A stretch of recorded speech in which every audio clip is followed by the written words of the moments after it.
ನಾಲ್ಕು ವರ್ಣಗಳು ಕೂಡ ಹಿಂದೂ ಧರ್ಮದ ಅವಿಭಾಜ್ಯ ಅಂಗಗಳು. ಅದರಲ್ಲಿ ಮೇಲು ಕೀಳು ಅದು ನಮಗೆ ಬೇಡ, ಅದು ಅಗತ್ಯ ಇಲ್ಲ. ಬ್ರಾಹ್ಮಣ, ವೈಶ್ಯ, ಕ್ಷತ್ರಿಯ ಮತ್ತು ಶೂದ್ರ ಈ ನಾಲ್ಕು ವರ್ಣಗಳು ಆ ಧರ್ಮದ ಅವಿಭಾಜ್ಯ ಅಂಗಗಳು. ಇದು ಸವರ್ಣೀಯರು, ಇವರನ್ನೆಲ್ಲರನ್ನು ಕೂಡ ನಾವು ಸವರ್ಣೀಯ ಅಂದ್ರೆ ವರ್ಣ ಇರುವವರು ಅಂತ ನಾವು ಅವರಿಗೆ ಹೇಳ್ತೇವೆ. ವರ್ಣ ಇರುವವರು, ಅವರಿಗೆ ವರ್ಣ ಇದೆ. ಹಾಗಾದ್ರೆ ಅವರ್ಣೀಯರು ಯಾರು? ಯಾರಿಗೆ ವರ್ಣವೇ ಇಲ್ಲವೋ, ಯಾರು ವರ್ಣ ವ್ಯವಸ್ಥೆಯಿಂದ ಹೊರಗಡೆ ಇದ್ದಾರೋ ಅವರು ಅವರ್ಣೀಯರು. ಹಾಗಾದ್ರೆ ಯಾರು?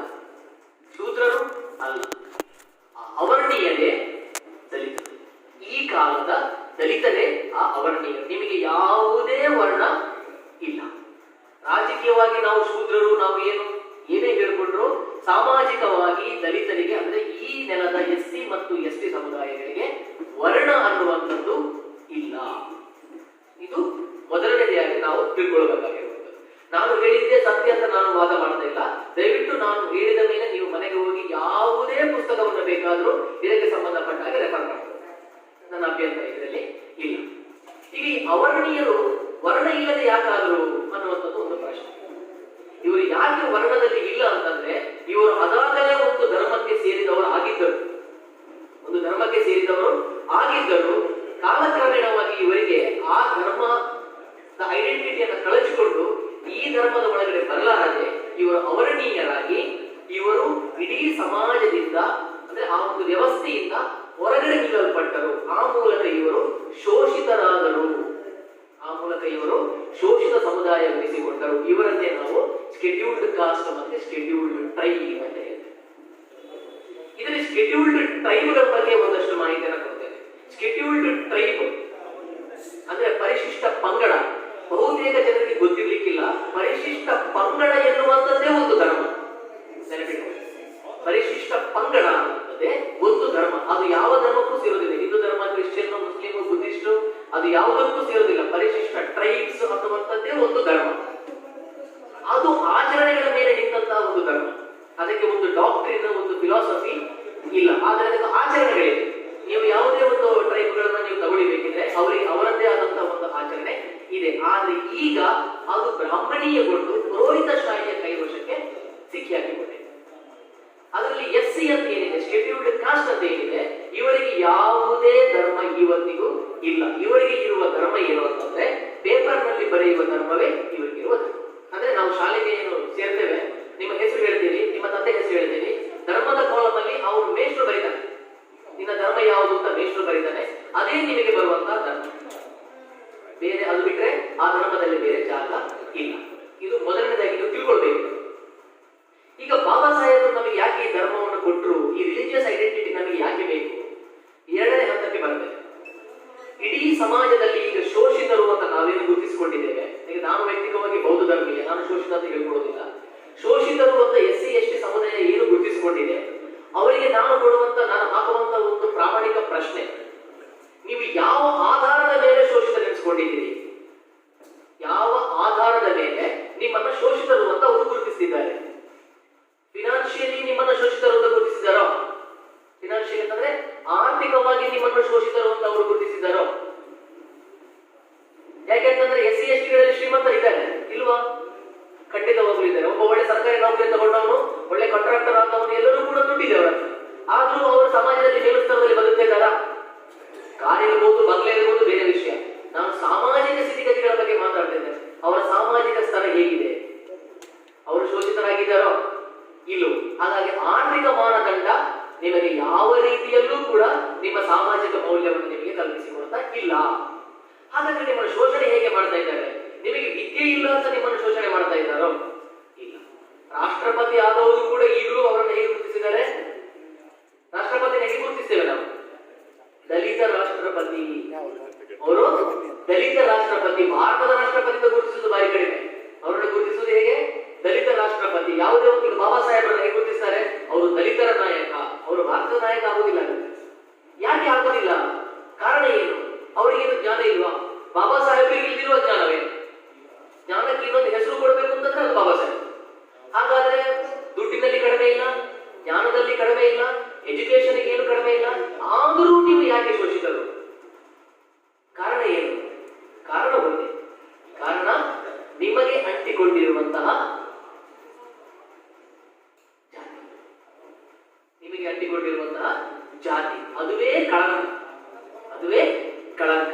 ಇದನ್ನ ನೀವು PhD ಮಾಡಿ, ನೀವು ರಾಷ್ಟ್ರಪತಿಯಾಗಿ, ನೀವು ಬೇಕಿದ್ರೆ ಪ್ರಧಾನಮಂತ್ರಿಯಾಗಿ, ಆದ್ರೆ ಸಾಮಾಜಿಕವಾಗಿ ನೀವು ಶೋಷಿತರಾಗಿಯೇ ಇರ್ತೀರಿ.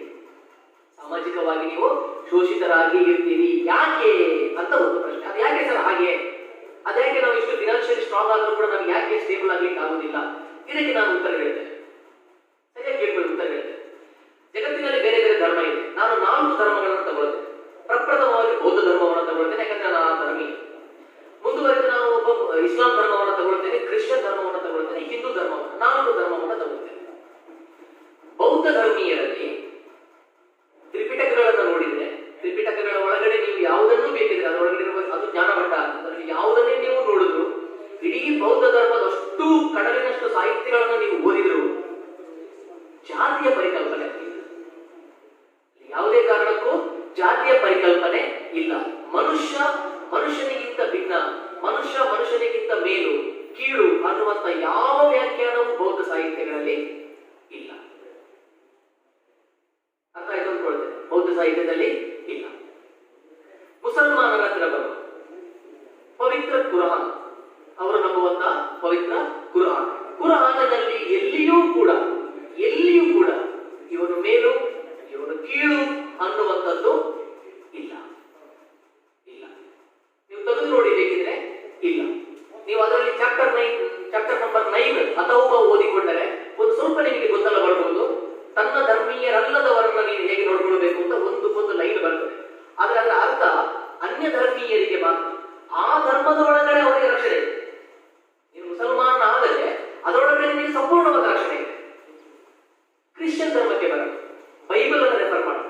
ಇಡೀ ಬೈಬಲ್ ಅನ್ನು ನಾವು ತೆಗೆದು ಓದಿದ್ರೆ ಅಲ್ಲಿ ಎಲ್ಲಿಯೂ ಕೂಡ ಕರಿಯರು, ಬಿಳಿಯರು, ಹೆಣ್ಣು, ಗಂಡು, ಭೇದ ಮಾಡು, ಅವನು ಮೇಲು, ಇವನು ಕೀಳು ಇಲ್ಲ. ಹಿಂದೂ ಧರ್ಮಕ್ಕೆ ಬರೋಣ. ಹಿಂದೂ ಧರ್ಮದಲ್ಲಿ ನಾವು ವೇದಗಳಿಂದ ಸ್ಟಾರ್ಟ್ ಮಾಡಿದ್ದೆ. ಋಗ್ವೇದ ವೇದಗಳ ಮೂಲ ವೇದ. ಈ ಋಗ್ವೇದದ 90ನೇ ಸೂಕ್ತಿ, ಪುರುಷ ಸೂಕ್ತವನ್ನು ನೀವು ನೋಡಿದರೆ, ಪುರುಷ ಸೂಕ್ತದಲ್ಲಿ ಬಹಳ ಸ್ಪಷ್ಟವಾಗಿ ಮನುಷ್ಯ ಹೇಗೆ ಹುಟ್ಟಿದ ಅಂದ್ರೆ ಸೃಷ್ಟಿ, ಅವರ ಸೃಷ್ಟಿ ಬಗ್ಗೆ ಮಾತಾಡ್ತಾರೆ. ಬೌದ್ಧರಾಗಿ ನಾವು ಇವಲ್ಯೂಷನ್ ಬಗ್ಗೆ ಮಾತಾಡ್ತೇವೆ. ನಾವು ಸೃಷ್ಟಿ ಬಗ್ಗೆ ಮಾತಾಡೋದಿಲ್ಲ. ನಮಗೆ ಇವಲ್ಯೂಷನ್ ಥಿಯರಿ ಮೇಲೆ ನಮಗೆ ನಂಬಿಕೆ ಇದೆ. ನಂಬಿಕೆ ಅಂತಲ್ಲ, ನಾವು ಅದನ್ನು ಒಪ್ಕೊಂಡಿದ್ದೇವೆ. ಸೃಷ್ಟಿಯನ್ನ ಒಪ್ಪುವವರು ಅವ್ರು ಏನ್ ಹೇಳ್ತಾರೆ ಪುರುಷ ಸೂಕ್ತದಲ್ಲಿ, 1000 ತಲೆ ಇರುವಂತಹ ಮನುಷ್ಯನನ್ನ ಬಲಿ ಕೊಡ್ತಾರೆ, ಅಂದ್ರೆ ಯಜ್ಞಕ್ಕೆ ಸಮರ್ಪಿಸುತ್ತಾರೆ. ಆ ಯಜ್ಞಕ್ಕೆ ಸಮರ್ಪಿಸಿದಾಗ ಅದರಿಂದ 4 ವರ್ಣಗಳು ಹುಟ್ಟಿಕೊಂಡಿತ್ತು ಅಂತ ಹೇಳ್ತಾರೆ. ಮನುಷ್ಯರು ಹುಟ್ಟಿದ್ರು ಅಂತಲ್ಲ, 4 ವರ್ಣಗಳು ಹುಟ್ಟಿತು. ಹೇಗೆ ಹುಟ್ಟಿತು? ತಲೆಯಿಂದ ಬ್ರಾಹ್ಮಣನು, ಎದೆಯಿಂದ ಕ್ಷತ್ರಿಯನು, ಹೊಟ್ಟೆಯಿಂದ ವೈಶ್ಯನು, ಕಾಲಿನಿಂದ ಶೂದ್ರ ಹುಟ್ಟಿದ ಅಂತ ಹೇಳ್ತಾರೆ. ಪುರಾಣದಲ್ಲಿ, ವೇದದಲ್ಲಿ ಹೇಳಿದ್ದು, ಡಾಕ್ಯುಮೆಂಟೆಡ್ ಇದೆ. ಇದನ್ನ ಬಾಬಾ ಸಾಹೇಬರು ಪ್ರಶ್ನೆ ಮಾಡ್ತಾರೆ. 1000 ತಲೆ ಇರುವ ಒಬ್ಬ ಮನುಷ್ಯನನ್ನು ನೀವು ಯಾಕೆ ಕೊಟ್ಟು ಅದರಿಂದ ನೀವು ಒಬ್ಬ ಮನುಷ್ಯನ ಹುಟ್ಟಾಗ್ತದೆ ಅಂತಂದ್ರೆ, ಆ 1000 ತಲೆಗಳಲ್ಲಿ 4 ತಲೆ ತೆಗೆದುಕೊಂಡು 4 ವರ್ಣ 4 ತಲೆಯಿಂದ ಬಂತು ಅಂತಾದ್ರೂ ನೀವು ಹೇಳ್ಬೋದಿತ್ತಲ್ವಾ? 1000 ತಲೆಯಲ್ಲಿ 4 ತಲೆ ತೆಗೆದುಕೊಂಡು 4 ತಲೆಯಿಂದ 4 ವರ್ಣ ಬಂತು ಅಂತಾದ್ರೆ ಏನಾಗ್ತಿತ್ತು? 4 ವರ್ಣಗಳು ಏನಾಗ್ತಿತ್ತು? ಸಮವಾಗ್ತಿತ್ತು. ಬಟ್ ನೀವು ಯಾಕೆ ಹಾಗೆ ಮಾಡಲಿಲ್ಲ ಅಂತ ಬಾಬಾ ಸಾಹೇಬರು ಪ್ರಶ್ನೆ ಮಾಡ್ತಾರೆ. ರಿಡಲ್ಸ್ ಇನ್ ಹಿಂದೂಯಿಸಂ ಓದಿದ್ರೆ ಈ ಪ್ರಶ್ನೆಯನ್ನ ಬಾಬಾ ಸಾಹೇಬರು ಮಾಡಿದ್ದಾರೆ. ಯಾಕೆ ಮಾಡಲಿಲ್ಲ ಅಂತಂದ್ರೆ, ಅವರ ಉದ್ದೇಶವೇ ಮನುಷ್ಯನ ಸೃಷ್ಟಿಯನ್ನ ವಿವರಣೆ ಮಾಡುವುದಲ್ಲ, ಮನುಷ್ಯನ ಅಸಮಾನತೆಯನ್ನ ವಿವರಣೆ ಮಾಡುವುದಾಗಿತ್ತು. ಹಾಗಾಗಿ ಒಬ್ಬ ತಲೆಯಿಂದ, ಒಬ್ಬ ಎದೆಯಿಂದ, ಒಬ್ಬ ಹೊಟ್ಟೆಯಿಂದ, ಒಬ್ಬ ಕಾಲಿಂದ. ನಾನು ಅದನ್ನು ತಪ್ಪು ಅಂತ ಹೇಳುವುದಿಲ್ಲ. ಅವರ ಸಂಸ್ಕೃತಿ ಆಗಿದೆ, ಅವರ ಧರ್ಮವೇ ಆಗಿದೆ, ಅದು ಅವರ ಇಷ್ಟ. ನಾವು ಏನು ಮಾಡಲಿಕ್ಕೆ ಆಗುವುದಿಲ್ಲ.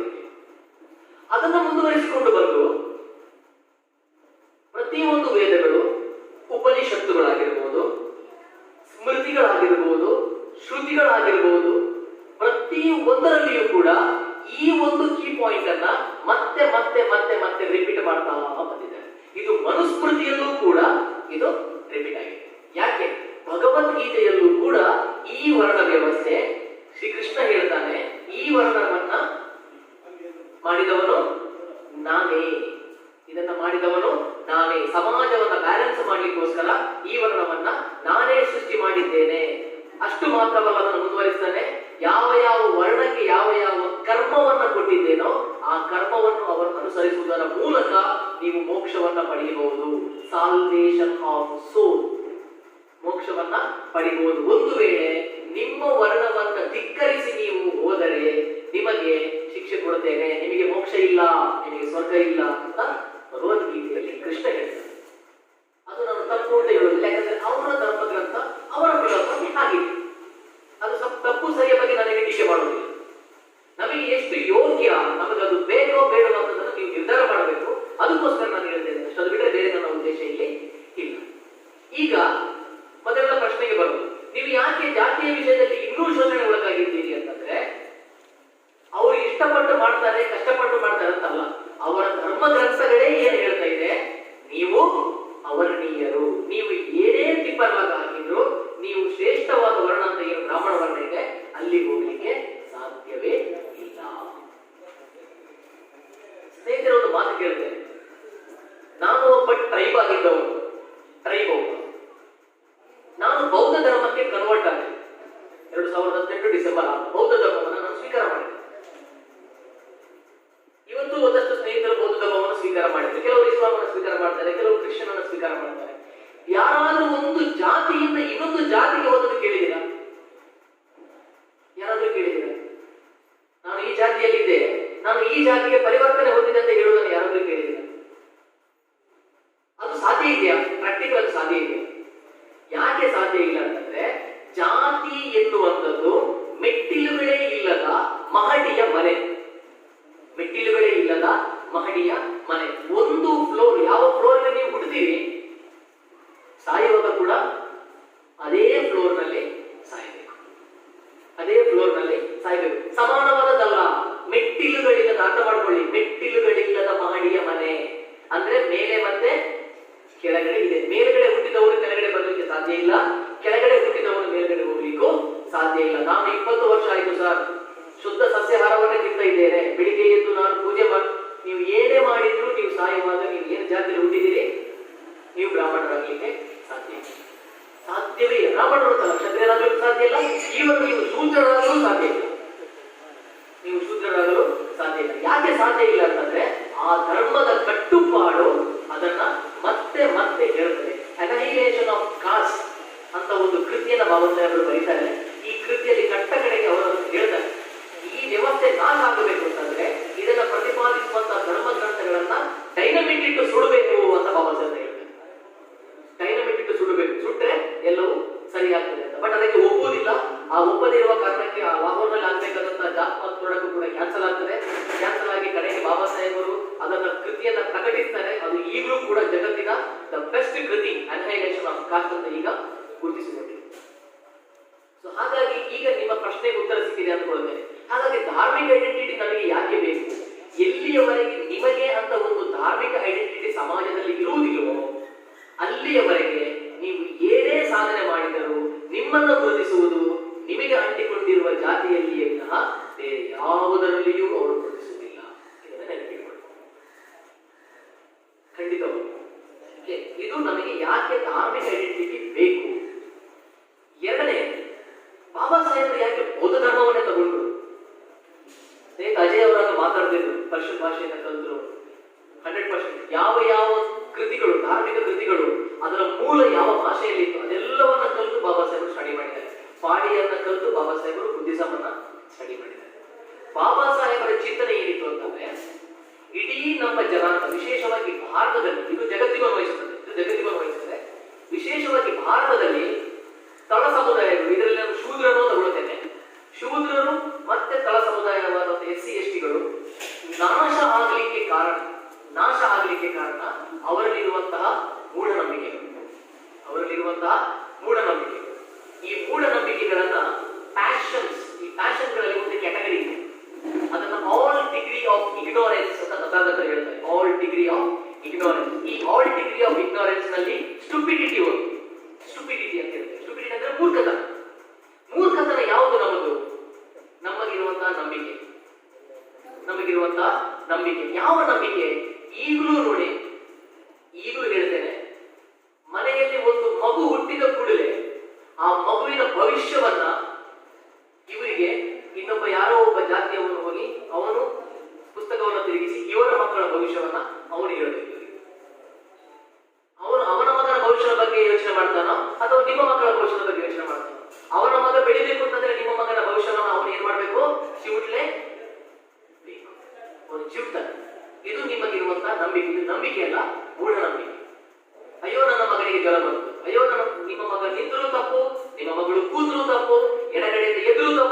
ಬಲಗಡೆಯಿಂದ ಎದುರು ತಪ್ಪು, ನಿದ್ದೆ ಮಾಡಿದ್ರು ತಪ್ಪು, ನಿದ್ದೆ ಮಾಡದೇ ಇದ್ರು ತಪ್ಪು, ಓದಿದ್ರು ತಪ್ಪು, ಓದದೇ ಇದ್ರು ತಪ್ಪು, ಏನು ಮಾಡಿದ್ರು ದೋಷ ದೋಷ ದೋಷ. ದೇವರು ಅನ್ನುವಂತ ನಂಬಿಕೆಯಿಂದ, ಆ ಒಂದು ಪೂರ್ವಾಗ್ರಹ ಪೀಡಿತ ನಂಬಿಕೆಯಿಂದ ಸಂಪೂರ್ಣವಾಗಿ ಈ ದೇಶದ ಜನ ಒಂದು ಪುರೋಹಿತಶಾಹಿಯ ಕೈವಶವಾಗಿ ಇವತ್ತಿನವರೆಗೂ ನೀವು ನರಳಾಡ್ತೀರಿ ಅನ್ನುವಂಥದ್ದು ಅಂದ್ರೆ ಅದು 100% ಸತ್ಯ. ಈಗಲೂ ನಿಮ್ಮನ್ನ ನೀವು ಶೋಷಣೆ ಮಾಡಿಕೊಳ್ಳುವಂಥದ್ದು ದೇವರು, ದಿಂಡರು, ಮಡೆ, ಮೈಲಿಗೆ, ಆಚಾರ, ಶುದ್ಧ ಅಶುದ್ಧದ ಹೆಸರಿನಲ್ಲಿ ಹೊರತು ಬೇರೆ ಏನು ಅಲ್ಲ, ಬೇರೆ ಏನು ಅಲ್ಲ. ನಿಮಗೆ ನೀವು ದುಡಿತೀರಿ, ನೀವು ಕೆಲಸ ಮಾಡ್ತೀರಿ, ದಿನಕ್ಕೆ 500 ರೂಪಾಯಿ, ಒಬ್ಬ ಕೂಲಿ ಕೆಲಸ ಮಾಡುವ 500 700 ರೂಪಾಯಿ ದುಡಿತಾನೆ. ದುಡ್ಡು ಯಾಕೆ ಮನೆಗೆ ಹೋಗುದಿಲ್ಲ? ಯಾಕೆ ಮನೆಗೆ ಹೋಗುವುದಿಲ್ಲ? ಎರಡು ಕಡೆಗೆ ಹೋಗ್ತದೆ. ಒಂದು ವೈನ್ ಶಾಪ್ಗೆ ಹೋಗ್ತದೆ, ಎರಡನೆಯದು ದೇವಸ್ಥಾನಕ್ಕೆ. ಬಡತನ ಬಡತನ ಅಂತೀರಿ, ಬೌದ್ಧರಲ್ಲಿ ಬಡವರಿಲ್ಲ, ಬೌದ್ಧರಲ್ಲಿ ಬಡವರಿಲ್ಲ. 100% ಹೇಳ್ತಾರೆ, ಬೌದ್ಧರಲ್ಲಿ ಬಡವರಿಲ್ಲ. ನಮಗೆ ಫಿನಾನ್ಷಿಯಲಿ ಬಡತನ ಇರ್ಬೋದು, ಬಟ್ ನಮಗೆ ಮಾನಸಿಕ ಬಡತನ ಅನ್ನುವಂಥದ್ದು ಇಲ್ಲವೇ ಇಲ್ಲ. ನಮ್ಮ ಮಕ್ಕಳಿಗೆ ದೋಷ ಇದೆ ನಮಗೆ ಇಲ್ಲವೇ ಇಲ್ಲ, ನಮಗೆ ಇಲ್ಲವೇ ಇಲ್ಲ. ಬಟ್ ನಿಮಗಿದೆ. ಯಾಕಿದೆ? ಯಾಕಿದೆ ಅಂತಂದ್ರೆ ನಿಮ್ಮ ವ್ಯವಸ್ಥೆ ಆಗಿದೆ. ಆ ವ್ಯವಸ್ಥೆಯಲ್ಲಿ ನೀವು ಬದುಕಬೇಕು ಅಂತಂದ್ರೆ ನೀವು ಬದುಕಲೇಬೇಕು. ನಾಳೆ ನನಗೆ ಒಂದು ಕೋಲ ಕೊಡಬೇಕು, ನನಗೆ ಕೊಡ್ಲಿಕ್ಕೆ ಆಗ್ಲಿಲ್ಲ, ನನ್ನ ಹರಕೆ ಕೊಡ್ಲಿಕ್ಕೆ ಆಗ್ಲಿಲ್ಲ, ಆದ್ರೆ ನೆಕ್ಸ್ಟ್ ಡೇ ನನ್ನ ಬೈಕ್ ಸ್ವಲ್ಪ ಸ್ಕಿಡ್ ಆಯ್ತು. ಎಲ್ಲಿ ಕನೆಕ್ಟ್ ಮಾಡ್ತೀರಿ? ಎಲ್ಲಿ ಕನೆಕ್ಟ್ ಮಾಡ್ತೀರಿ? ಅಯ್ಯೋ ನನಗೆ ಕೊಡ್ಲಿಕ್ಕೆ ಆಗ್ಲಿಲ್ಲ, ಕನೆಕ್ಟ್ ಮಾಡಿ ಆಯ್ತು ನೀವು. ಮತ್ತೇನಿದೆ? ಈ ಕಡೆ ಹಾಸ್ಪಿಟಲ್ ಖರ್ಚು ಮಾಡಬೇಕು, ಈ ಕಡೆಯಿಂದ ಪೆಂಡಿಂಗ್ ಕೋಲ ಏನಿದೆ ಅದನ್ನು ಕೂಡ ಕೊಡಬೇಕು. ನೀವು ದುಡಿದಂತ ದುಡಿಮೆ ದುಡ್ಡಿಯಲ್ಲಿ ಹೋಯ್ತು, ಮಕ್ಕಳ ಎಜುಕೇಶನ್ಗೂ ಹೋಗಿಲ್ಲ, ನಿಮ್ಮ ಹೊಟ್ಟೆಗೂ ಇಲ್ಲ, ಬಟ್ಟೆಗೂ ಇಲ್ಲ, ಐಷಾರಾಮಿ ಜೀವನವೂ ಇಲ್ಲ, ಎಲ್ಲವೂ ಕೂಡ ಕೊಟ್ಟು ಕೊಟ್ಟು ಕೊಟ್ಟು ಕೊಟ್ಟು ಕಟ್ಟ ಕಡೆಗೆ ನೀವು ಸಾಯುವವರೆಗೂ ಬಡತನದಲ್ಲಿ. ಇದಕ್ಕೆ ಆರ್ಥಿಕ ಬಡತನ ಅಂತ ಹೇಳೋದು, ಇದು ಸಾಮಾಜಿಕ ಬಡತನ. ಈ ಬಡತನ ಬರಲಿಕ್ಕೆ ಕಾರಣ ಏನು? ಹಾಗಾಗಿ ಬಾಬಾ ಸಾಹೇಬರು ಬೇರೆ ಯಾವುದೇ ಧರ್ಮವನ್ನು ತೆಗೆದುಕೊಂಡರೂ ನಿಮಗೆ ಈ ಗೊಂದಲ ತಪ್ಪಿದ್ದಲ್ಲ, ನಿಮಗೆ ಈ ಗೊಂದಲ ತಪ್ಪಿದ್ದಲ್ಲ. ಇಡೀ ಜಗತ್ತಿನಲ್ಲಿ ವೈಚಾರಿಕ ಚಿಂತನೆಯನ್ನು ಒಳಗೊಂಡು ವೈಜ್ಞಾನಿಕವಾಗಿ ಒಂದು ಧಮ್ಮ, ಒಂದು ಫಿಲಾಸಫಿ, ಒಂದು ಡಾಕ್ಟ್ರಿನ್ ಈಗಲೂ ಮುಂದುವರಿತಿದೆ ಅಂತಂದ್ರೆ ನಾನು ಹೆಮ್ಮೆಯಿಂದ ಹೇಳ್ತೇನೆ, ಅದು ಬೌದ್ಧ ಧರ್ಮ ಮಾತ್ರ. ಅದು ಬೌದ್ಧ ಧರ್ಮ ಮಾತ್ರ. ನಾನೊಬ್ಬ ಬೌದ್ಧನಾಗಿ ಪೂರ್ವಾಗ್ರಹ ಪೀಡಿತನಾಗಿ ಹೇಳ್ತಾ ಇಲ್ಲ, ಅದು ಬೌದ್ಧ ಧರ್ಮ ಮಾತ್ರ. ಬಹಳಷ್ಟು ಧರ್ಮಗಳು ಬದಲಾವಣೆಯನ್ನು ಒಪ್ಪುವುದಿಲ್ಲ, ಬದಲಾವಣೆಯನ್ನು ಒಪ್ಪುವುದೇ ಇಲ್ಲ. ಬೌದ್ಧ ಧರ್ಮ ಅದನ್ನು ಮಾಡುವುದಿಲ್ಲ. ಬೌದ್ಧ ಧರ್ಮ ಸದಾ, ತಥಾಗತ ಹೇಳ್ತಾರೆ, ನಿಂತ ನೀರು ಅಲ್ಲ. ಪ್ರಜ್ಞೆ ಎನ್ನುವಂಥದ್ದು ನಿಂತ ನೀರಲ್ಲ, ಅದು ಸದಾ ಹರಿಯುವ ನೀರು, ಸದಾ ಹರಿಯುವ ನೀರು. ಅಂತಿಮ, ನಾನು ಅಂತಿಮ ಅಲ್ಲ ಅಂತಾರೆ ಅವರು. ನಾನು ಅಂತಿಮ ಅಲ್ಲ.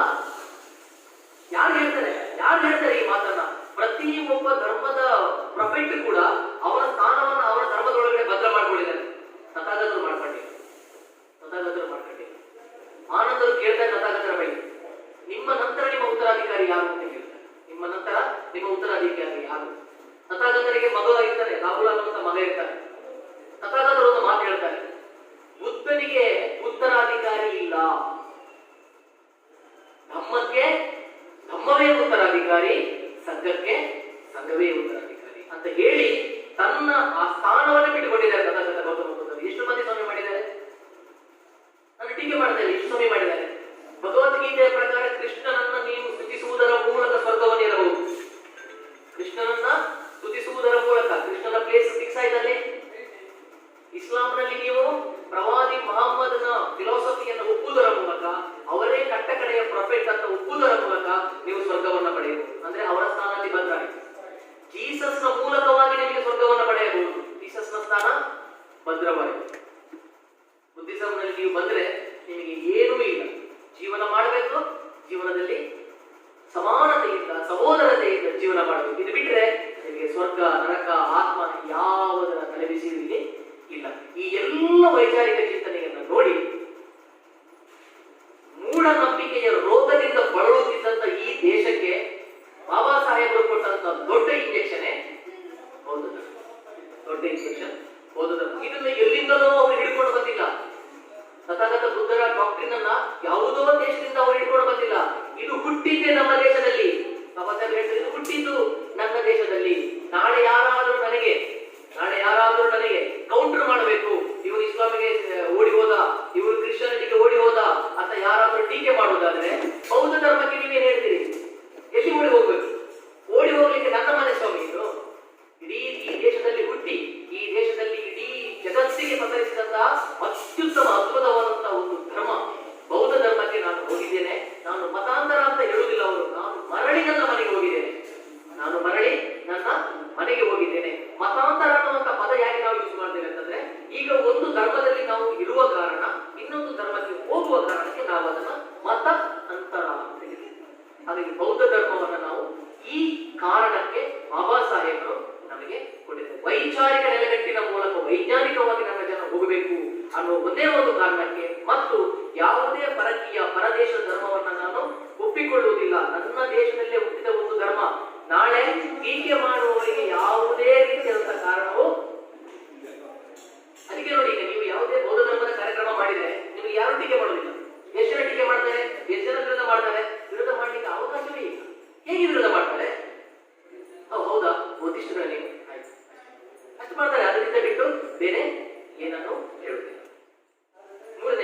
ಅಂದ್ರೆ ಏನು?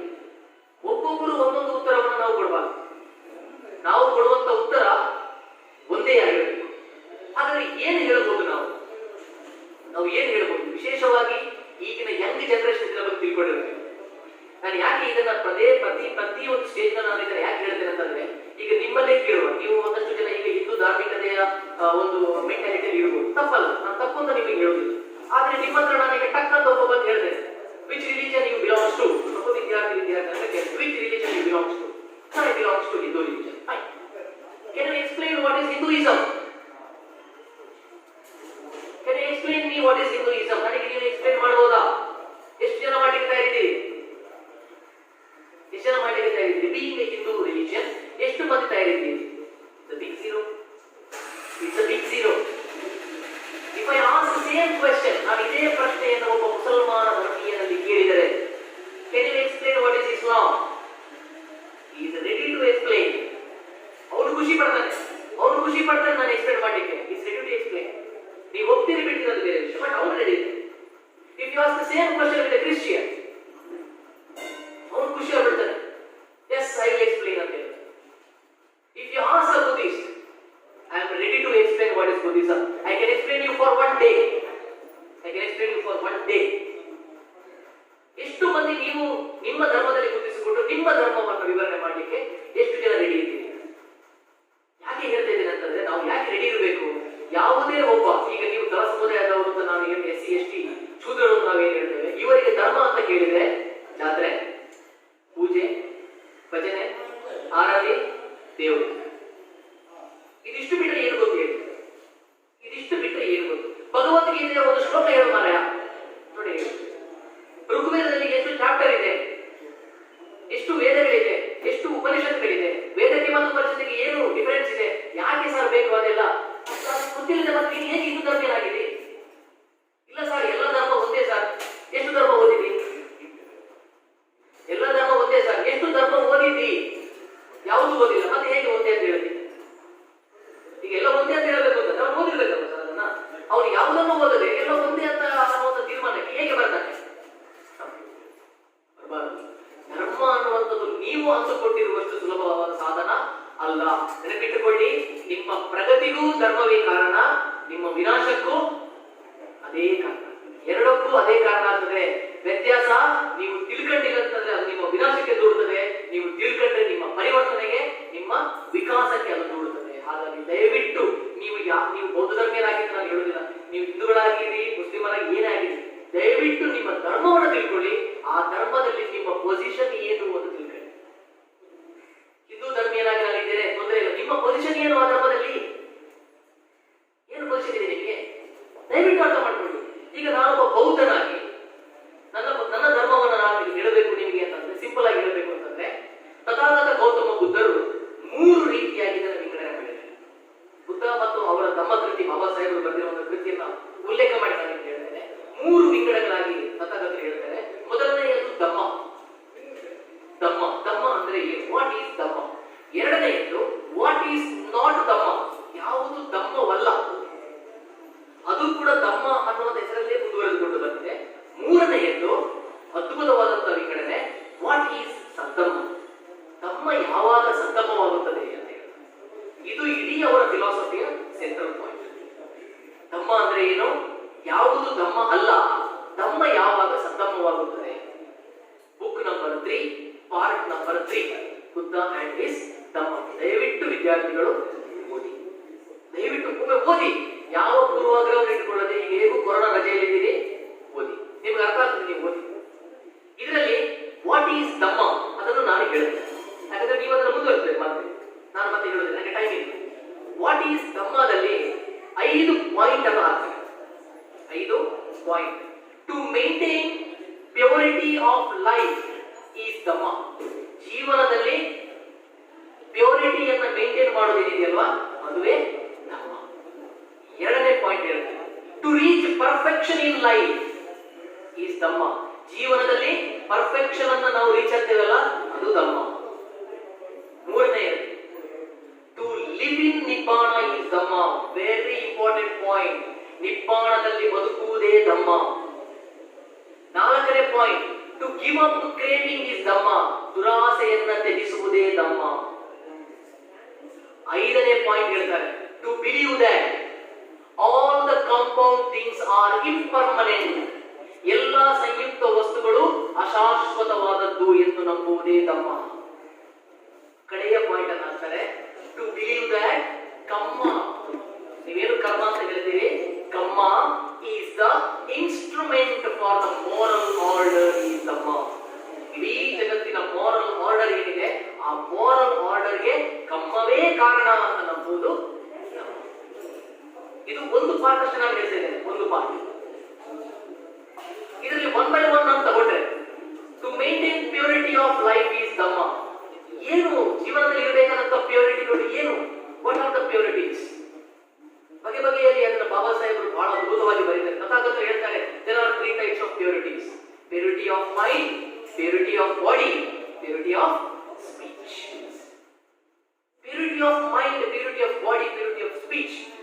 ಏನಿದು ಪ್ಯೂರಿಟಿ ಆಫ್ ಬಾಡಿ ಅಂದ್ರೆ ಏನು? ಕಳ್ಳತನ ಮಾಡಬೇಡ. ನೋಡಿ ಎಷ್ಟು ಸಿಂಪಲ್ ಇದೆ. ಕಳ್ಳತನ ಮಾಡಬೇಡ, ವ್ಯಭಿಚಾರ ಮಾಡಬೇಡ, ವಿಚಾರ ಮಾಡಬೇಡ, ಸಿಟ್ಟು ಮಾಡ್ಕೊಳ್ಬೇಡ ಇದ್ರ ಮೇಲೆ, ಇನ್ನೊಬ್ಬರ ಮೇಲೆ, ಹತ್ಯೆ ಮಾಡಬೇಡ, ಕೊಲೆ ಮಾಡಬೇಡ. ಇದೆಲ್ಲವೂ ಕೂಡ ಪ್ಯೂರಿಟಿ ಆಫ್ ಬಾಡಿ. ಇದೆಲ್ಲರಿಂದ ದೂರ ಇರು, ಇದೆಲ್ಲದರಿಂದ ದೂರ ಇರು. This is purity of body. What is purity of speech? ಸುಳ್ಳು ಹೇಳಬೇಡ, ಕಾಡು ಹರಟೆ ಮಾಡಬೇಡ, ಐಡ್ಲಿಂಗ್ ಬ್ಯಾಬಲ್.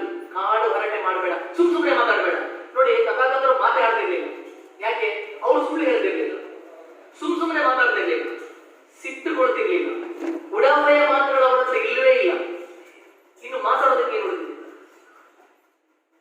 ಯಾಕಂದ್ರೆ ನಾವು ಮಾತಾಡೋದು ನಾರ್ಮಲಿ, ನಾವು ಸಿಕ್ಕಾಗ ಕಾಡು ಹರಟೆ ಮಾತಾಡೋದು ಬಿಟ್ಟರೆ ಬೇರೆ ಮಾತಾಡೋದಿಲ್ಲ. ಹಾಗಾಗಿ ಮಾತನಾಡಲಿಕ್ಕೆ ಇರುವಂತದ್ದು ಅತ್ಯಂತ ಕಡಿಮೆ ಮಾತಾಗಿರಬೇಕು. ಸೊ ಹಾಗಾಗಿ that is called as purity of speech. ಕಟ್ಟ ಕಡೆಯದು purity of mind. It's very beautiful. Purity of mind. ಏನು ಪ್ಯೂರಿಟಿ ಆಫ್ ಮೈಂಡ್? ಒಬ್ಬ ಬಿಕ್ಕು ಅಂತಂದ್ರೆ ಪರಮಪೂಜ್ಯ ಬಿಕ್ಕುಗಳು, ನಾವೆಲ್ಲರೂ ಬಿಕ್ಕುಗಳು ಅಂತ ನಾವು ತಗೊಂಡ್ರೆ, ಒಬ್ಬ ಬಿಕ್ಕುವಿಗೆ ತಾನು ಮಾಡುವಂತಹ ತಪ್ಪುಗಳ ಬಗ್ಗೆ ಒಂದು ಅರಿವು. ಎಸ್, ಇದು ತಪ್ಪು, ಇದು ಸರಿ, ಈ ತರ ಮಾಡಿದ್ರೆ ಈ ತರ ತಪ್ಪುಗಳಾಗ್ತದೆ ಅನ್ನುವಂತಹ ಒಂದು ಅರಿವು. ಈ ತಪ್ಪುಗಳು ಹೀಗೆ ಹುಟ್ಟುಕೊಳ್ಳುತ್ತದೆ ಅನ್ನುವಂತಹ ಒಂದು ಅರಿವು. ನಾನು ಈ ತಪ್ಪನ್ನು ಈ ರೀತಿಯಾಗಿ ಮಾಡದೇ ಇರಬಹುದು ಅನ್ನುವಂತಹ ಅರಿವು. ಮತ್ತು ಇನ್ನು ಮುಂದಕ್ಕೆ ಈ ತಪ್ಪುಗಳು ಈ ರೀತಿ ಬರಬಾರದು ಅಂತ ಅದನ್ನು ತಡೆ ನಿಲ್ಲಿಸುವಂತಹ ಅರಿವು. ಇದಿದ್ದಾಗ ಆತನನ್ನು ನಾವು ಪ್ಯೂರಿಟಿ ಆಫ್ ಮೈಂಡ್ ಅಂತ ಹೇಳ್ತೇವೆ. Purity of body, purity of speech, purity of mind. ಈ ಮೂರು ಇದ್ದವರನ್ನ ಈ ಜಗತ್ತಿನ ಸಾಮಾನ್ಯ ಜನರು ಪಾಪ ವಿನಾಶಕ, ಸಿನ್ ವಾಶ ಅಂತ ಕರೀತಾರೆ. ಅದು ಬೇರೆ ಯಾರೂ ಅಲ್ಲ, ಅವರನ್ನೇ ನಾವು ತಥಾಗತ ಗೌತಮ ಬುದ್ಧರು ಅಂತ ಕರೀತಾರೆ. ದೇವರು ದಿಗ್ರು ಯಾರೂ ಅಲ್ಲ. ಯಾಕೆ ಅಂತಂದ್ರೆ ಅವರು ಹಾಗೆ ಬದುಕಿದ್ದಾರೆ ಅಷ್ಟೇ. ಅವ್ರು ಏನು ಹೇಳಿದ್ದಾರೆ ಅದನ್ನ ಬದುಕಿದ್ದಾರೆ. ಇದೇ ರೀತಿ ನಮ್ಮಲ್ಲಿ ವೀಕ್ನೆಸ್ಗಳಿದ್ದಾವೆ. ನಮ್ಮಲ್ಲಿ 5 ವೀಕ್ನೆಸಸ್ ಇದೆ. ನನ್ನ ಹತ್ರ ಜಾಸ್ತಿ ಹೇಳ್ಕೊಂಡು ಹೋಗ್ಲಿಕ್ಕೆ ಹೋಗುದಿಲ್ಲ. ಈ 5 ವೀಕ್ನೆಸ್ ಅನ್ನು ನಾವು ಕಳ್ಕೊಂಡ್ರೆ, ಅದೇ ಸುಳ್ಳು ಹೇಳುವುದು, ಕೊಲೆ ಮಾಡುವುದು, ವಿಚಾರ ಮಾಡುವುದು, ಈ ತರ ಈ 5 ವೀಕ್ನೆಸ್ ಗಳನ್ನು ನಾವು ಕಳ್ಕೊಂಡ್ರೆ ನಮ್ಮಲ್ಲಿ ಹೊಸ ಅರಿವು, ಹೊಸ ಚಿಂತನೆಗಳು ಹುಟ್ಟುಕೊಳ್ಳುತ್ತದೆ. ನಮ್ಮಲ್ಲಿ ಹುಟ್ಟುಕೊಳ್ಳುವಂತಹ ಚಿಂತನೆಗಳು ನಮ್ಮನ್ನು ಎಷ್ಟು ಪ್ರಾಕ್ಟಿಕಲಿ ಮಾಡ್ತದೆ ಅಂತಂದ್ರೆ, ಒಂದು ದೇಹವನ್ನ ದೇಹವೆಂದು, ಆಲೋಚನೆಗಳನ್ನ ಆಲೋಚನೆ ಎಂದು, ಈ ತರ ನಾವು ಗಮನಿಸ್ತೇವೆ. ಅಂದ್ರೆ ಈಗ ನೋಡಿ, ಅತ್ಯಾಚಾರ ಆಗುವಂಥದ್ದು, ಜಗತ್ತಿನಲ್ಲಿ ಆಗುವಂತ ಅತ್ಯಾಚಾರ. ಯಾಕೆ ಅತ್ಯಾಚಾರಗಳಾಗ್ತದೆ? ಒಂದು ಮನುಷ್ಯನ ದೇಹ ಅಂತಂದ್ರೆ ಅದು ದೇಹ, ಅದು ರಚನೆ ಆಗಿದೆ ದೇಹ. ಅದನ್ನ ನಾನು ದೇಹ ಅಂತಾನೆ ತಿಳ್ಕೊಳ್ಬೇಕು. ನಾನು ಯಾವಾಗ ಎಕ್ಸಾಜರೇಷನ್ ಆಗ್ತೇನೆ, ಅತ್ಯುತ್ಸಾಹ ಯಾವಾಗ ಆಗ್ತೇನೆ ಅಂತಂದ್ರೆ ನನಗದು ಆ ದೇಹದಲ್ಲಿ ಕಂಡು ಬರುವಂತ ಲಕ್ಷಣಗಳು. ಇದು ಹೆಣ್ಣು, ಇದು ಗಂಡು, ಇದು ಹಾಗೆ ಹೀಗೆ ಇಲ್ಲ. ದೇಹ ಅಂದ್ರೆ ದೇಹ ಅಷ್ಟೇ. It's a body. ನನಗಿದು ಹಾಗೆ ಅವರಿಗಿದೆ, ಯಾವುದು ಪ್ರಾಕೃತಿಕವಾಗಿ ನನಗೆ ಸಿಕ್ಕಿರುವಂತಹ ಒಂದು body. This is called as purity. ಈ ಪ್ಯೂರಿಟಿಯನ್ನು ನಾವು ಜೀವನದಲ್ಲಿ ಅಳವಡಿಸಿಕೊಳ್ಳಬೇಕು, ಮೇಂಟೈನ್ ಮಾಡಬೇಕು. So second one is to reach perfection in dhamma. Perfection in life is dhamma. ಏನು ಪರ್ಫೆಕ್ಷನ್? ಏನು ಪರ್ಫೆಕ್ಷನ್? ತಥಾಗತರು ಇದನ್ನ ಎಕ್ಸ್ಪ್ಲೇನ್ ಮಾಡ್ತಾರೆ ಪರ್ಫೆಕ್ಷನ್ ಅಲ್ಲಿ. ಅದರಲ್ಲಿ ಒಂದು ಪಾಯಿಂಟ್ ಇದೆ, ಆ ಪಾಯಿಂಟ್ ಬಹಳ ಡೆಪ್ತ್ ಇದೆ. What is the perfection of bodhisattva in wisdom? ಬುದ್ಧಿವಂತಿಕೆಯ ಪರ್ಫೆಕ್ಷನ್ ಏನು ಬೋಧಿಸತ್ವ ಅನ್ನೋದು ಅಂತ ಪ್ರಶ್ನೆ ಮಾಡ್ತಾರೆ. ಅದಕ್ಕೆ ತಥಾಗತರು ಒಂದು ಉತ್ತರ ಹೇಳ್ತಾರೆ. ಬೋಧಿಸತ್ವನಾಗಿರುವವರು ಯಾವುದೇ ಧರ್ಮದಲ್ಲಿ ನೆಲೆ ನಿಲ್ಲುವುದಿಲ್ಲ. ಅರ್ಥ ಮಾಡ್ಕೊಳ್ಳಿ, ಯಾವುದೇ ಧರ್ಮದಲ್ಲಿ ನೆಲೆ ನಿಲ್ಲುವುದಿಲ್ಲ. ಅವನು ಎಲ್ಲಾ ಧರ್ಮಗಳ ಸಾರವನ್ನು ತೆಗೆದುಕೊಳ್ಳುತ್ತಾನೆ ಮತ್ತು ಆ ಸಾರಗಳನ್ನು ತೆಗೆದುಕೊಂಡು ಆತನು ಸದಾ ಮುನ್ನಡೆಯುತ್ತಾ ಇರುತ್ತಾನೆ. ಇತರರೂ ಕೂಡ ಆ ರೀತಿಯೇ ಇರಬೇಕೆಂದು ಆತನು ಪ್ರಚೋದಿಸುತ್ತಾನೆ. ಈ ರೀತಿ ಬದುಕುವುದೇ ಧಮ್ಮವಾಗಿದೆ. ತುಂಬಾ ಜನ ಈ ಪಾಯಿಂಟ್ ಅನ್ನ ಕ್ಯಾಚ್ ಮಾಡ್ಕೊಳ್ತಾರೆ ಪೊಲಿಟಿಕಲಿ. ನೋಡಿ, ತಥಾಗತರು ಹೇಳಿದ್ದಾರೆ ಯಾವುದೇ ಧರ್ಮದಲ್ಲಿ ನೆಲೆ ನಿಲ್ಲಬಾರದು. ಯಾರಿಗೆ? That is the perfection of bodhisattva. ನೀವು ಬೋಧಿಸತ್ವರಾಗಬೇಕು. ನೀವು ಬೋಧಿಸತ್ವರಾಗಬೇಕು ಅಂತಂದ್ರೆ ನೀವು ಒಂದು ಡಾಕ್ಟರಿನ ಒಳಗಡೆ ಹೋಗಲೇಬೇಕು. ನಾವು ಯಾರು ಕೂಡ ಇಲ್ಲಿ ಬೋಧಿಸತ್ವರು ಅಲ್ಲ. ನೆನಪಿಟ್ಕೊಳ್ಳಿ, ಯಾಕಂದ್ರೆ ಪೊಲಿಟಿಕಲ್ ಇದರ ಕೌಂಟರ್ ಆಗ್ತದೆ. ಸೊ ಹಾಗಾಗಿ ಮೂರನೇ ಪಾಯಿಂಟ್ ಇಸ್ ವೆರಿ ಇಂಪಾರ್ಟೆಂಟ್. ದಯವಿಟ್ಟು ಟೈಮ್ ಅಲ್ಲಿ ನನಗೆ ಹೇಳಿ sir. To live in nibbana is dhamma. Very important. Centralise ಇಡೀ ಇವರ ಫಿಲಾಸಫಿ ಸೆಂಟ್ರಲ್ ಇರೋದೇ to live in nibbana is dhamma. ನಾನು ಯಾಕೆ ಈ ಪಾಯಿಂಟ್ ಅನ್ನು ನಿಮಗೆ ಓದುತ್ತೇನೆ ನಿಬ್ಬಾನ ಅಂತ? ಇಡೀ ಜಗತ್ತಿನಲ್ಲಿ ಬಹಳಷ್ಟು ಗೊಂದಲಗಳಿದ್ದಾವೆ ನಿಬ್ಬಾನದ ಬಗ್ಗೆ. ಮೊನ್ನೆ ಕೂಡ ಒಬ್ಬರು ಡಾಕ್ಟರ್ ಮಟ್ಟಿಗೆ ನಾಗರಾಜನ್ ಅವರು, ದೊಡ್ಡ ಸಾಹಿತಿ ಅವರು ಒಬ್ರು ತೀರ್ಕೊಂಡಾಗ ಅವರು ಹಾಕಿದ್ರು ಇವರು ನಿಬ್ಬಾನ ಆಗಿದ್ದಾರೆ. ಸಾವು ನಿಬ್ಬಾನ ಅಲ್ಲ. ಸಾವು ನಿಬ್ಬಾನ ಅಲ್ಲ. ತಥಾಗತರು ಕೊಟ್ಟಿರುವಂತಹ ಫೈರ್ ಸೆರೆಮೋನ್ ನಲ್ಲಿ ಇದನ್ನ ಬಿಕ್ಕುಗಳಿಗೆ ಬಹಳ ಸ್ಪಷ್ಟವಾಗಿ ಹೇಳ್ತಾರೆ. ಪ್ಯಾಷನ್ ಅಂತಂದ್ರೆ ಏನು? What is passion? ನಿಬ್ಬಾನ ಅಂತಂದ್ರೆ ಏನು? ಸಾರಿಪುತ್ರರು ಇದನ್ನ ಹೇಳ್ತಾರೆ. ರಾಧಾ ಮತ್ತು ತಥಾಗತ ಗೌತಮ ಬುದ್ಧರ ಮಧ್ಯೆ ಆಗಿರುವಂತಹ ಒಂದು ಕಾನ್ವರ್ಸೇಷನ್ ಅಲ್ಲೂ ಇದು ಬರ್ತದೆ. ಸೊ ಡಿಫ್ರೆಂಟ್ ಆಸ್ಪೆಕ್ಟ್ ಅಲ್ಲಿ ಇದು ಬರ್ತದೆ. ತಥಾಗತರು ಬಹಳ ಸ್ಪಷ್ಟ ಮಾಡ್ಕೊಂಡಿದ್ದಾರೆ ನಿಬ್ಬಾನ ಅಂತಂದ್ರೆ ಏನು ಅಂತಂದ್ರೆ, ನಿಬ್ಬಾನ ಅನ್ನುವಂಥದ್ದು 4 ಟೈಪ್ ಆಲ್ರೆಡಿ 4 ಟೈಪ್ ಅಂತ ನಿಬ್ಬಾನ ಇತ್ತು. ಇದನ್ನ ಯಾವುದನ್ನು ಬಾಬಾ ತಥಾಗತರು ಒಪ್ಕೊಂಡಿಲ್ಲ. ಆ 4 ನಿಬ್ಬಾನಗಳು ಯಾವುದಾಗಿತ್ತು? ಒಂದು ಲೌಕಿಕ ನಿಬ್ಬಾನ, ಎರಡನೆಯದು ಯೋಗಿಕ ನಿಬ್ಬಾನ, ಮೂರನೆಯದು ಬ್ರಾಹ್ಮಣೀಯ, ನಾಲ್ಕನೆಯದು ಉಪನಿಷದೀಯ. ಇದರಲ್ಲಿ ಮೊಟ್ಟ ಮೊದಲನೆಯ ಲೌಕಿಕ ನಿಬ್ಬಾನ ಮನುಷ್ಯನ ಪ್ರಾಣಿ ಸಹಜ ಬಯಕೆಗಳನ್ನು ಈಡೇರಿಸಿಕೊಳ್ಳುವುದು. ಹಸಿವಾಗುವುದು, ಊಟ ಮಾಡುವುದು, ಅಷ್ಟೇ, ಮುಗಿಯಿತು. ಇಲ್ಲಿ ಯಾವುದೇ ರೀತಿಯಾದಂತಹ ಸ್ಪಿರಿಚುವಾಲಿಟಿ ಇಲ್ಲ. ಈ ಕಾರಣಕ್ಕೆ ತಥಾಗತರು ಅದನ್ನ ರಿಜೆಕ್ಟ್ ಮಾಡ್ತಾರೆ. ಮಾತ್ರ ಅಲ್ಲ, ಹಸಿವಾದಾಗ ನಾನೇನು ಊಟ ಮಾಡ್ತೇನೆ, ಹಸಿವನ್ನು ನಾನು ಇಂಗಿಸಿಕೊಳ್ಳುತ್ತೇನೆ, ಅದು ಇನ್ನಷ್ಟು ಹಸಿವಿಗೆ ಕಾರಣವಾಗಬಹುದು ಅಂತ ಒಂದು ಪಾಯಿಂಟ್ ಇದೆ. ಎರಡನೆಯದು ಯೋಗಿಕ್ ಅಂತಂದ್ರೆ ಇಡೀ ಡಿಸ್ಅಸೋಸಿಯೇಟ್ ಆಗುವಂಥದ್ದು, ಈ ಜಗತ್ತಿನಿಂದ ಡಿಸ್ಅಸೋಸಿಯೇಟ್ ಆಗುವಂಥದ್ದು.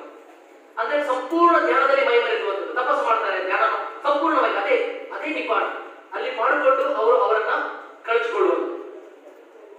ಇದನ್ನು ಕೂಡ ತಥಾಗತರು ಒಪ್ಕೊಂಡಿಲ್ಲ. ಮೂರನೆಯದು ಬ್ರಾಹ್ಮಣೀಯ, ನಾಲ್ಕನೆಯದು ಉಪನಿಷದೀಯ.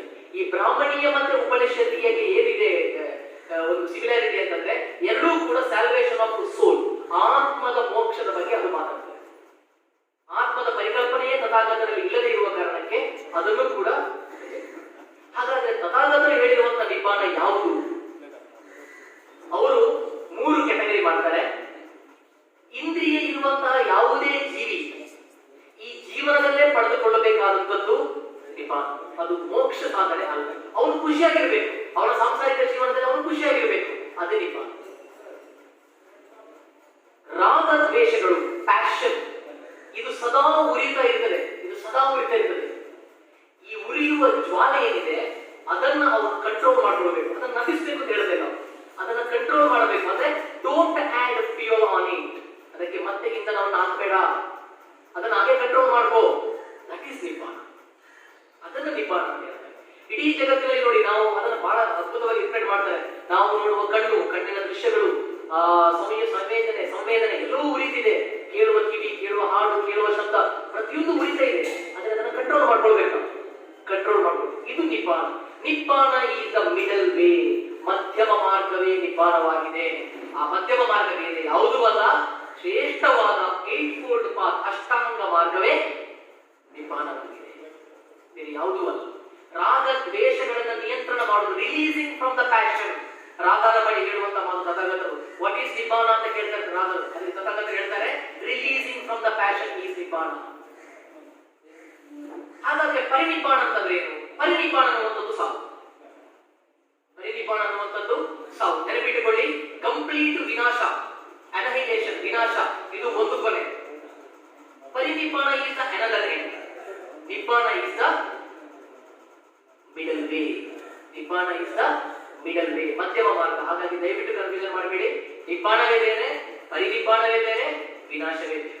ನಿಬ್ಬಾನದಲ್ಲಿ ಬದುಕುವುದೇ ಧರ್ಮ. ಇದೇ ರೀತಿ ದುರಾಸೆಗಳನ್ನ ತ್ಯಜಿಸುವಂಥದ್ದು.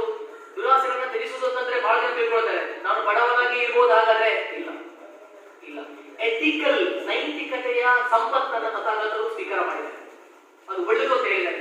ಬಡವನಾಗಿ ಹುಟ್ಟಿದ್ದೇನೆ, ಬಡವನಾಗಿ ಸಾಯ್ತೇನೆ ಅನ್ನುವಂಥದ್ದಲ್ಲ, ತಪ್ಪದು. ಅದು 100% ತಪ್ಪದು. ಆಸೆ ಬೇರೆ, desire is different, greed is different. ತುಂಬಾ ಜನ ಬುದ್ಧರು ಅಂತ ಹೇಳಿದ ಕೂಡಲೇ ಆಸೆಯೇ ದುಃಖಕ್ಕೆ ಮೂಲ ಅಲ್ಲ, ಅದನ್ನು ಬುದ್ಧರು ಹೇಳಲೇ ಇಲ್ಲ. ದುರಾಸೆಯೇ ದುಃಖಕ್ಕೆ ಮೂಲ. To give up craving is dhamma. ದುರಾಸೆಯಿಂದ ತ್ಯಜಿಸುವುದು ಧರ್ಮ. ಆಸೆ ಬೇರೆ, ದುರಾಸೆ ಬೇರೆ. ಕಡೆಯ 2 ಪಾಯಿಂಟ್ ಅನ್ನು ಹೇಳಿ ನಾನು ಮುಗಿಸ್ತೇನೆ. To believe that all the compound things are impermanent. ಶೂನ್ಯವಾದಕ್ಕೆ ಅನುವು ಮಾಡಿಕೊಟ್ಟಂತ ಪಾಯಿಂಟ್ ಇದು. ಆಕ್ಚುಲಿ ಅದು ಶೂನ್ಯವಾದ ಅಲ್ಲ. ತಥಾಗತರು all the compound things are impermanent ಅಂತ ಹೇಳಿರುವ ಕಾರಣ ಏನು ಅಂತಂದ್ರೆ, ಅದರ ಉದ್ದೇಶ ಏನು ಅಂತಂದ್ರೆ, ಡೋಂಟ್ ಅಟ್ಯಾಚ್ ಟು ಎನಿಥಿಂಗ್. ಯಾವುದಕ್ಕೂ ಅಟ್ಯಾಚ್ ಆಗಿರಬೇಡ. ಹೆಂಡತಿ, ಮಕ್ಕಳು, ಬಂಧು ಬಳಗ ಅಟ್ಯಾಚ್ ಆಗಿರಬೇಡ ಅಂತಂದ್ರೆ ಅರ್ಥ ಏನು? ಒಂದಲ್ಲ ಒಂದು ದಿವಸ ನೀವು ಅದನ್ನ ಕಳ್ಕೊಳ್ಳೇಬೇಕು. ಬೀಯಿಂಗ್ ಈಸ್ ಬಿಕಮಿಂಗ್ ಥಿಯರಿ ಬಹಳ ಅದ್ಭುತವಾದಂತ ಥಿಯರಿ. ನಾನು 10 ವರ್ಷದ ಹಿಂದೆ ಹೇಗಿದ್ದೆ, ನಾನು ಈಗ ಹಾಗಿಲ್ಲ. ಯಾಕೆ ಇಲ್ಲ? ನೀವು ಅದನ್ನು ಒಪ್ಕೊಳ್ಬೇಕು ಅಂತಂದ್ರೆ, ನನ್ನ ಆ 10 ವರ್ಷದ ಹಿಂದೆ ಇದ್ದಂತ ಸ್ಥಿತಿ ನಾಶ ಆಗಿದೆ. ನಾನು ಬದಲಾಗಿದ್ದೇನೆ. ಇನ್ನು 10 ವರ್ಷ ಹೋದ ಮೇಲೆ ನಾನು ಬದಲಾಗ್ತೇನೆ. ಯಾಕೆ? Being is becoming. ನಾನು ಅದು ಆಗ್ಬೇಕು ಅಂತಂದ್ರೆ ಈ ಸ್ಟೇಜ್ ಏನಾಗಬೇಕು, ನನ್ನಲ್ಲಿ ನಾಶ ಆಗಬೇಕು. This is called as all the compound things are impermanent. That believing is dhamma. ಅದರ ಉದ್ದೇಶ ಇಷ್ಟೇ, ಯಾವುದಕ್ಕೂ ಹೆಚ್ಚು ಆಸೆ ಪಟ್ಕೊಂಡು ಅದಕ್ಕೆ ಹೊಂದ್ಕೊಳ್ಬೇಡ. ಅದು ನೀನು ಒಂದಲ್ಲ ಒಂದು ದಿವಸ ಕಳ್ಕೊಳ್ಬೇಕು. ಕಟ್ಟ ಕಡೆಗೆ ಪಾಯಿಂಟ್, ಟು ಬಿಲೀವ್ ದಟ್ ಕಮ್ಮ is the instrument for the moral order. ಇದು ಅದ್ಭುತವಾದಂತ ಒಂದು ಪಾಯಿಂಟ್.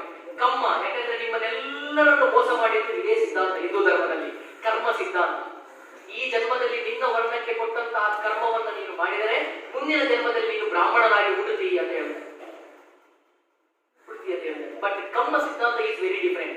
ಕಮ್ಮ ಸಿದ್ಧಾಂತ ಏನ್ ಹೇಳ್ತದೆ ಅಂತಂದ್ರೆ, ಈ ಜಗತ್ತಿನಲ್ಲಿ ಮಾರಲ್ ಆರ್ಡರ್ ಹೇಗೆ ಬಿಲ್ಡ್ ಆಗಿದೆ ಅಂತ ಒಂದು ಪ್ರಶ್ನೆ. ಹೇಗೆ ಬಿಲ್ಡ್ ಆಗಿದೆ? ನಾರ್ಮಲಿ ಸೃಷ್ಟಿಕರ್ತನನ್ನ ಒಪ್ಪುವವರು ಏನ್ ಹೇಳ್ತಾರೆ ಅಂತಂದ್ರೆ, ಸೃಷ್ಟಿಕರ್ತ ಎಲ್ಲವನ್ನು ಸೃಷ್ಟಿ ಮಾಡಿದ್ದಾರೆ. ಕರೆಕ್ಟ್ ಆಗಿ ತಿಳ್ಕೊಳ್ಳಿ. ಕೊನೆಯ 5 ನಿಮಿಷ ಮುಗಿಸ್ಬಿಡ್ತಾರೆ. ಆಯ್ತು, ಸೃಷ್ಟಿಕರ್ತ ಎಲ್ಲವನ್ನ ಸೃಷ್ಟಿ ಮಾಡಿದ್ದಾನೆ. ಈ ಜೀವ ಜಗತ್ತನ್ನು ಸೃಷ್ಟಿ ಮಾಡಿದ್ದಾನೆ. ಆ ಜೀವ ಜಗತ್ತಿಗೆ ಒಂದು ವ್ಯವಸ್ಥೆಯನ್ನು ಕೂಡ ಅವನೇ ಕೊಟ್ಟಿದ್ದಾನೆ. ತಥಾಗತರು ಪ್ರಶ್ನೆ ಮಾಡ್ತಾನೆ, ಹಾಗಾದ್ರೆ ಇಷ್ಟು ಅನ್ಯಾಯ, ಇಷ್ಟು ಅಕ್ರಮ, ಇಷ್ಟು ಮೋಸ, ಇಷ್ಟು ಸುಳ್ಳು ಯಾಕಿದೆ? ಸೃಷ್ಟಿಕರ್ತನಿಗೆ ಎಲ್ಲವನ್ನು ಒಳ್ಳೆದೇ ಕೊಡ್ಬೋದಿತ್ತಲ್ವಾ? ವ್ಯವಸ್ಥೆಯನ್ನು ಕೊಟ್ಟವರು ಒಳ್ಳೆ ವ್ಯವಸ್ಥೆ ಕೊಡ್ಬೋದಿತ್ತು. ಎಲ್ಲರೂ ಖುಷಿಯಲ್ಲಿರುವುದು, ಎಲ್ಲರೂ ಸಂಪತ್ತಿನಲ್ಲಿರುವುದು, ಎಲ್ಲರೂ ಖುಷಿಯಾಗಿರುವುದು, ಸಮಾಜವಾಗಿ ಕೊಡ್ಬೋದಿತ್ತಲ್ಲ, ಯಾಕೆ ಕೊಟ್ಟಿಲ್ಲ? ಅದಕ್ಕೆ ಸೃಷ್ಟಿಕರ್ತನ ಫಾಲೋವರ್ಸ್ ಒಂದು ಮಾತು ಹೇಳ್ತಾರೆ, ಸೃಷ್ಟಿ ಮಾಡಿದ್ದಾನೆ ಹೌದು, ಆದರೆ ಸೃಷ್ಟಿ ಮಾಡಿದ ಮೇಲೆ ಆ ವ್ಯವಸ್ಥೆಯನ್ನ ಅವನು ಮುನ್ನಡೆಸಲು ಪ್ರಕೃತಿಗೆ ಬಿಟ್ಟುಕೊಟ್ಟ ಅಂತ ಹೇಳ್ತಾರೆ. ಪ್ರಕೃತಿಗೆ ಬಿಟ್ಟುಕೊಟ್ಟ. ತಥಾಗತರು ಪ್ರಶ್ನೆ ಮಾಡ್ತಾರೆ, ದೇವರಿಗೆ ಇಷ್ಟೆಲ್ಲ ಪವರ್ ಇದ್ದು ಅವನು ಆ ವ್ಯವಸ್ಥೆಯ ಮೂವ್ಮೆಂಟ್ ಅನ್ನ ಪ್ರಕೃತಿಗೆ ಬಿಟ್ಟುಕೊಡ್ತಾನೆ ಅಂತಂದ್ರೆ, ಆತನು ತನ್ನ ಜವಾಬ್ದಾರಿಯನ್ನು ತಪ್ಪಿಸಿಕೊಂಡಿದ್ದಾನೆ ಎಂದರ್ಥವಲ್ಲವೇ? ತನ್ನ ಜವಾಬ್ದಾರಿ ತಪ್ಪಿಸಿಕೊಂಡಿದ್ದಾನೆ ಅರ್ಥವಲ್ಲವೇ? So what is the use of that absent God? ಅಂತ ಆಬ್ಸೆಂಟ್ ಗಾಡ್ ಅಗತ್ಯ ಏನಿದೆ ನಮಗೆ? ಪ್ರಶ್ನೆ ಇದು ಪ್ರಶ್ನೆ, ತರ್ಕ ಏನಿದೆ? ಹಾಗಾದ್ರೆ ಮಾರಲ್ ಆರ್ಡರ್ ಅನ್ನುವಂಥದ್ದು ಯಾರು ಸೃಷ್ಟಿ ಮಾಡಿದ್ದಲ್ಲ. ಮಾರಲ್ ಆರ್ಡರ್ ಅನ್ನೋದು ಅದು ಬಿಲ್ಡ್ ಆಗಿರೋದು, ಇವಲ್ಯೂಷನ್. It's build. ನೀನು ಒಳ್ಳೆದು ಮಾಡಿದ್ರೆ ನಿನಗೆ ಒಳ್ಳೆದೇ ಆಗುತ್ತೆ, ನೀನು ಕೆಟ್ಟದು ಮಾಡಿದ್ರೆ ನಿನಗೆ ಕೆಟ್ಟದಾಗುತ್ತೆ. ಆದ್ರೆ ಕೆಲವೊಮ್ಮೆ ನೀನು ಒಳ್ಳೆದು ಮಾಡಿದ್ರು ಕೆಟ್ಟದಾಗುತ್ತೆ. ಯಾಕಂದ್ರೆ ಬೇರೆಯವನ ಕಮ್ಮ ನಿನ್ನ ಮೇಲೆ ಪ್ರಭಾವ ಬೀಳಬಹುದು. ಈ ಕಮ್ಮಗೆ ಇದು ಮಾಡ್ತಾರೆ, ಕೆಟಗರೈಸ್ ಇದೆ. ಕೆಟಗರೈಸ್ 3 ಕೆಟಗರಿ ಮಾಡ್ತಾರೆ. ಸಡನ್ ಆಗಿ ನಿಮ್ಗೆ ರಿಯಾಕ್ಟ್ ಆಗುವ ಕಮ್ಮ, ಲಾಂಗ್ ಟೈಮ್ ಅಲ್ಲಿ ರಿಯಾಕ್ಟ್ ಆಗುವ ಕಮ್ಮ, ರಿಯಾಕ್ಟ್ ಆಗದೇ ಇರುವಂತ ಕಮ್ಮ, ಈ ತರ ಕೆಟಗರೈಸ್ ನನಗೆ ಟೈಮ್ ಇಲ್ಲ ಇವನಿಗೆ. ಸೊ ಈ 6 ಪರಿಕಲ್ಪನೆ ಬೌದ್ಧ ಧರ್ಮದಲ್ಲಿ ವಾಟ್ ಈಸ್ ಧಮ್ಮ ಅನ್ನುವಂಥದ್ದಲ್ಲಿ ಬರ್ತದೆ. ಸೊ ಯಾರಕ್ಕಾದ್ರೂ ನೀವು ಕೇಳಿದ್ರೆ ಈ ಇಷ್ಟು ಪಾಯಿಂಟ್ಗಳನ್ನ ಅಣುವಣುವಾಗಿ ನೀವು ಎಕ್ಸ್ಪ್ಲೇನ್ ಮಾಡುವಂತ ಒಂದು ಸಾಮರ್ಥ್ಯವನ್ನ ಹೊಂದಿರಬೇಕು. ಇದು ನಾನು ಇವತ್ತು ಏನು ಬುದ್ಧ ಮತ್ತು ಅವರ ಧರ್ಮದ ಬಗ್ಗೆ ಮಾತಾಡಬೇಕು ಅಂತ ಬಂದಿದ್ದೇನೆ, ಅದನ್ನು ಮಾತಾಡಬೇಕು. ಸೊ ಕಡೆಯದಾಗಿ ಬೌದ್ಧ ಧರ್ಮ ಸ್ವೀಕರಿಸಿದವರಿಗೆ ಮೀಸಲಾತಿ, ಸಾಮಾಜಿಕವಾಗಿ ಪೊಲಿಟಿಕಲ್ ಆಸ್ಪೆಕ್ಟ್ಸ್. ಇಲ್ಲಿ SC ಕೆಟಗರಿಯಲ್ಲಿ ಇದ್ದು, ಹಿಂದೂ ಧರ್ಮದಲ್ಲಿ ಇದ್ದು ಬೌದ್ಧ ಧರ್ಮಕ್ಕೆ ಕನ್ವರ್ಟ್ ಆದವರಿಗೆ ಬೌದ್ಧ ಧರ್ಮೀಯ ಅಂತ ಧರ್ಮದ ಕಾಲಂನಲ್ಲಿ ಕ್ಯಾಟಗರಿಯಲ್ಲಿ ನಿಮಗೆ SC ಅಂತ ನಮೂದಿಸಿ ಮೀಸಲಾತಿಯನ್ನ ಪಡೆಯಬಹುದು. ಮೀಸಲಾತಿ ಪಡೆಯುವುದು ಒಂದು ಆಪ್ಷನ್. ನನಗೆ ಜಾತಿ ಟ್ಯಾಗೇ ಬೇಡ, ಅದರಲ್ಲಿ ಮತ್ತೊಂದಷ್ಟು ತರ್ಕಗಳು ಬರ್ತದೆ, ಅದು ನನಗೆ ಮಾಡಲಿಕ್ಕೆ ಟೈಮ್ ಇಲ್ಲ ಈಗ. ನಾನು ಬೌದ್ಧ ಧರ್ಮೀಯನಾಗಿ ಜಾತಿಯಲ್ಲೂ ಬೌದ್ಧನಾಗಿ ನಾನು ಗುರುತಿಸಿಕೊಂಡರೆ ನನಗೆ ಕ್ಯಾಟಗರಿ 2A ಬರ್ತದೆ. ನಮ್ಮ ಮಾನ್ಯ ದೇವಕ ಸರ್ ಇದ್ದಾರೆ, ಅವರ ಮಕ್ಕಳು ಆ ಸರ್ಟಿಫಿಕೇಟ್ ಅನ್ನು ಪಡ್ಕೊಂಡಿದ್ದಾರೆ ಸರ್. ದಯವಿಟ್ಟು ಒಂದ್ಸಲ ನಿಂತುಕೊಳ್ಳಿ. ದೇವಕ ಸರ್ ಇದೆ ನೋಡಿ, ಇವರ ಮಕ್ಕಳು 2A ಕ್ಯಾಟಗರಿಯಲ್ಲಿ ಬರ್ತಾರೆ. ಇವರು ಬೌದ್ಧರು. ದಯವಿಟ್ಟು ಅವರು ಎಷ್ಟು ಮಕ್ಕಳು? ಇವರು ಬೌದ್ಧರು. Category 2A. ಕ್ರೀಮಿ ಲೇಯರ್ ಇದ್ರೆ 8 ಲಕ್ಷಕ್ಕಿಂತ ಹೆಚ್ಚು ನಿಮ್ಮ ಆದಾಯ ಇದ್ರೆ ನಿಮಗೆ 2A ಕ್ಯಾಟಗರಿ ಬರುವುದಿಲ್ಲ, OBC ಕ್ಯಾಟಗರಿ ಬರುವುದಿಲ್ಲ. You will be considered as general wage. ಇದು SC ಗಳಿಗೆ ಮಾತ್ರ. ST ಗಳಿಗೆ ಕನ್ವರ್ಟ್ ಆದ್ರೆ ಬುದ್ಧಿಸ್ಟ್ ಅಂತಾನೆ ಬರ್ತದೆ. ನಿಮಗೆ ST ಆಗ್ಲಿಕ್ಕೆ ಆಗೋದಿಲ್ಲ. ನಾನು ಅದಕ್ಕೆ ಹಾಗೆ ಹೇಳಿದೆ. ಯಾಕೆ ಅಂತಂದ್ರೆ ST ಅನ್ನುವಂಥದ್ದೇ ಒಂದು ಧರ್ಮ. ಒಂದು ಧರ್ಮದಿಂದ ಇನ್ನೊಂದು ಧರ್ಮಕ್ಕೆ ಹೋಗುದು, ಅದು ನಿಜವಾಗ್ಲೂ ಮತಾಂತರ. SC ಗಳು ಮತಾಂತರ ಆಗುದಲ್ಲ.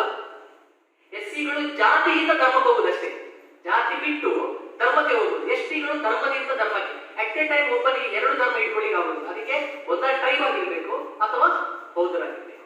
OBC ಗಳಿಗೂ ಕೂಡ ಒಂದು ಧರ್ಮದಿಂದ ಇನ್ನೊಂದು ಧರ್ಮಕ್ಕೆ, ಒಂದು ಹಿಂದೂಗಳಾಗಿರ್ಬೇಕು ಅಥವಾ ಬೌದ್ಧರಾಗಿರ್ಬೇಕು. ಇದಿಷ್ಟು ನಿಮಗೆ ಅಕಾಡೆಮಿಕಲಿ ಅಥವಾ ಪಾಲಿಟಿಕಲಿ ನಿಮ್ಗೇನು ಆಪ್ಷನ್ಸ್ ಇದೆ ಇರುವಂತ. Buddhist SC, Buddhist category 2A और ಬುದ್ಧಿಸ್ಟ್ ಜನರಲ್ ಮೆರಿಟ್, ಈ 3 ಆಪ್ಷನ್ ನಿಮಗೆ ಇದೆ. ಸೊ ಈ ಮಾತನ್ನ ನಾನು ಹೇಳ್ತಾ ಸ್ವಲ್ಪ ಜಾಸ್ತಿ ಮಾತಾಡಿದ್ರೆ ತಂದ್ಕೊಳ್ತೇನೆ. ಬಟ್ ಇದನ್ನು ಮಾತಾಡಲೇಬೇಕಿತ್ತು ನನಗೆ. ಧಮ್ಮದ ಬಗ್ಗೆ ಮಾತಾಡೋದೇ ಒಂದು ಖುಷಿ. ಸೊ ಮತ್ತೊಮ್ಮೆ ನಿಮ್ಮಲ್ಲಿ ನಾನು ತಡವಾಗಿ ಬಂದದ್ದಕ್ಕೆ ಕ್ಷಮೆಯನ್ನು ಕೋರ್ತಾ, ನಾನು ಮಾತಾಡೋದ್ರಲ್ಲಿ ಏನಾದರೂ ತಪ್ಪಿದ್ರೆ ಪೂಜ್ಯ ಪಂಡಿತಜಿಯವರು ಕ್ಷಮಿಸಬೇಕು ಅಂತ ಕೇಳ್ತಾ, ಅವಕಾಶಕ್ಕಾಗಿ ವಂದಿಸುತ್ತಾ, ಕೇಳಿದ ನಿಮ್ಮ ತಾಳ್ಮೆಗೆ ಮತ್ತೊಮ್ಮೆ ವಂದಿಸುತ್ತಾ, ಕಾರ್ಯಕ್ರಮದ ಆಯೋಜಕರಿಗೂ ನಾನು ವಂದನೆಗಳನ್ನು ಸಲ್ಲಿಸುತ್ತಾ, ಎಲ್ಲರಿಗೂ ಜೈ ಭೀಮ್ ನಮನಗಳನ್ನು ಸಲ್ಲಿಸುತ್ತಾ ನಾನು ಮಾತುಗಳನ್ನು ಮುಗಿಸ್ತೇನೆ. ಜೈ ಭೀಮ್, ನಮೋ.